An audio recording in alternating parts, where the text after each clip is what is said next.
오늘은 조금 무거운 얘기를 해보자고. 그래, 지금 어디선가도 우리 얘기보다 훨씬 무거운 총소리가 계속 이어지고 있으니까.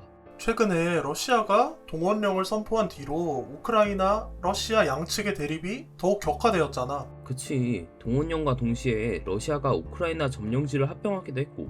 물론 러시아의 생각은 일주일 안에 빠르게 우크라이나 전체를 합병시킨 뒤 전쟁을 종결한다는 생각이었지만 생각보다 잘 되지 않자 억지를 부리고 있는 거잖아.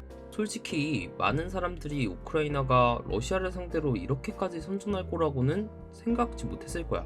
그런데 대부분의 사람들은 단순히 러시아가 악당, 우크라이나가 정이라고 단편적으로 생각하고 있잖아. 그치, 자세한 내막을 모르고 보면 그렇게 보이긴 하지.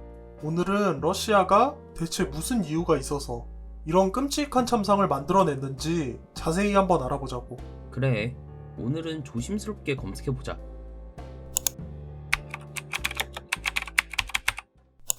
일단 러시아가 왜 우크라이나를 침공하게 되었는지 그 내막부터 알아보자고. 그래, 러시아가 무슨 목적으로 침공을 했는지 알아야 그 뒤의 내용도 알 수 있으니까.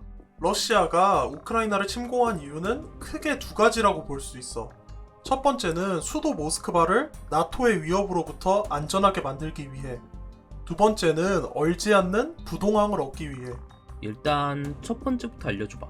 2차 세계대전이 끝나고 냉전이 시작될 무렵 서유럽의 주요 국가, 영국, 프랑스, 독일, 이탈리아의 국력은 박살난 상태였어. 반면에 소련은 미국과 함께 세계 초강대국 자리를 놓고 경쟁을 하던 시기였지. 아, 그래서 서유럽 국가들이 소련에 대항해서 만든 게 나토인 거야? 맞아. 그 뒤 시간이 지나고 독일의 재통일 과정 중에 소련의 고르바초프 대통령은 한 가지 생각을 하게 된 거야. 지금 소련은 나토를 절대 이길 수 없다.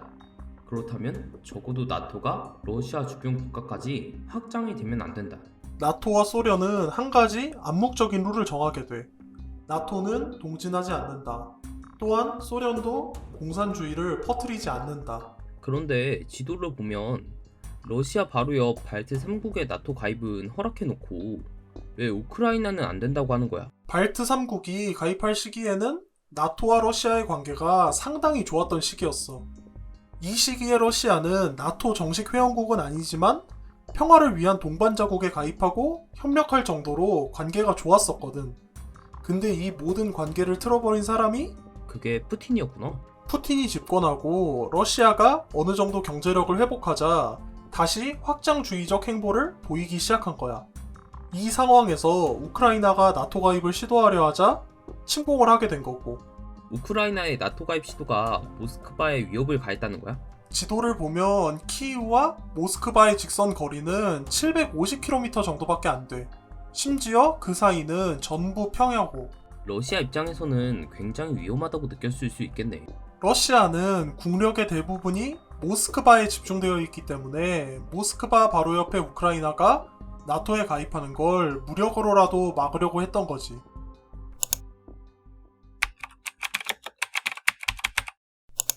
두 번째는 얼지 않는 부동항을 얻기 위함이야. 부동항이 뭐야? 얼지 않는 항구라는 뜻이야. 얼지 않는 항구가 그렇게나 중요한 건가?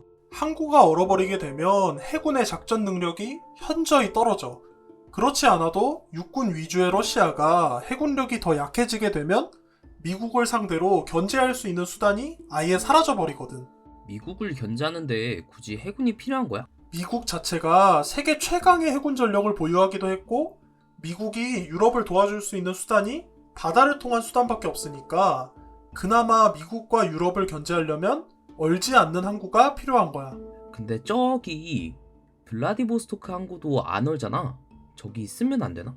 결국 나중에 러시아가 유럽과 전쟁을 하게 된다면 태평양이 아니라 대서양일 거야. 그런데 블라디보스토크에서 대서양까지 가려면 진짜 한참 걸리겠네. 그래서 못 쓰는 거구나. 그런데 우크라이나의 크림 반도는 흑해에 둘러싸여 있어. 흑해를 통해 지중해로 나갈 수도 있고 지중해에서 대서양으로 바로 나갈 수 있거든. 러시아 입장에서는 포기할 수가 없는 주요 거점인 거야. 그래서 2014년에 크림반도를 러시아가 합병했던 거구나. 그렇지. 그리고 러시아가 지금 우크라이나의 동남부 지역 4개를 합병했잖아. 지도를 봐봐.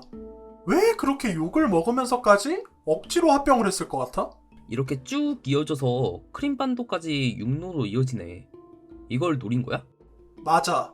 크림 반도를 더 확실하게 러시아의 영토로 만들고 육군이 직접적으로 이어져서 보호하기 위해 합병한 거지. 크림반도가 중요하긴 했나 보다. 합병을 하면서까지도 지키려고 했던 거 보면.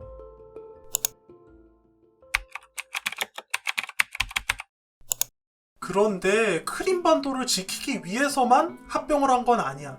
그럼 또 어떤 게 있는데? 핵을 쏠 명분을 만들기 위해서야. 핵 나왔네. 근데 우크라이나 침공만으로도 이미 명분은 사라지지 않았나? 명분은 원래 만드는 거야. 지금까지 일어났던 수많은 전쟁들의 수많은 명분들, 전부 다 제대로 된 명분은 하나도 없었어.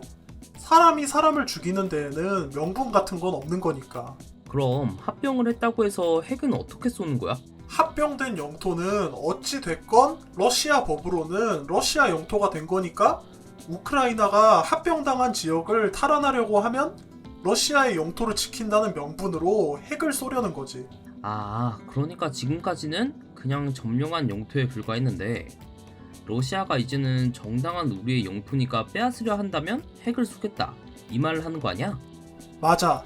러시아는 이미 전쟁을 완승하는 건 불가능해졌으니 적어도 이미 점령한 영토라도 지키겠다 이거인 거야. 그런데 러시아가 핵을 쏘면 정말로 핵전쟁이 시작되는 거 아니야? 아마 핵전쟁까지는 가지 않을 가능성이 높아. 핵폭탄에는 2가지의 종류가 있어. 정말 간단히 설명을 하자면 전술 핵무기는 전술적으로 필요한 곳만 파괴하기 위해 위력이 약한 핵무기이고, 전략 핵무기는 상대방을 완전히 굴복시키기 위해 도시 하나쯤은 깔끔하게 지워버릴 수 있을 정도의 위력을 가진 핵무기야. 러시아가 사용하려는 건 어떤 핵무기인데?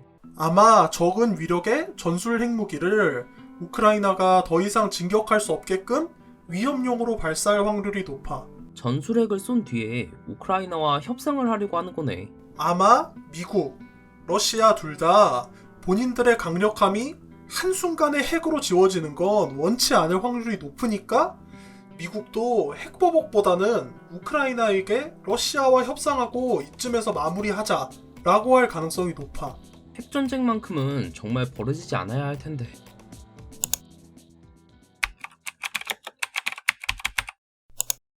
오늘은 러시아가 왜 우크라이나를 침공한 걸까 이유를 검색해봤지만 사실 전쟁에는 아무런 이유도 없어. 사람을 죽이는데 이유가 어딨겠어. 다 욕심, 이기심 때문이지.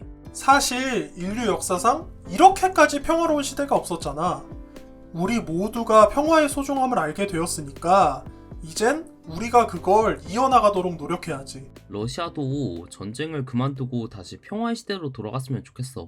오케이, 오늘은 여기까지 하고 다음에 또 검색해보자고. 인사하자. 지금까지 나레이션을 맡은 닉냄 전 마루였습니다. 감사합니다.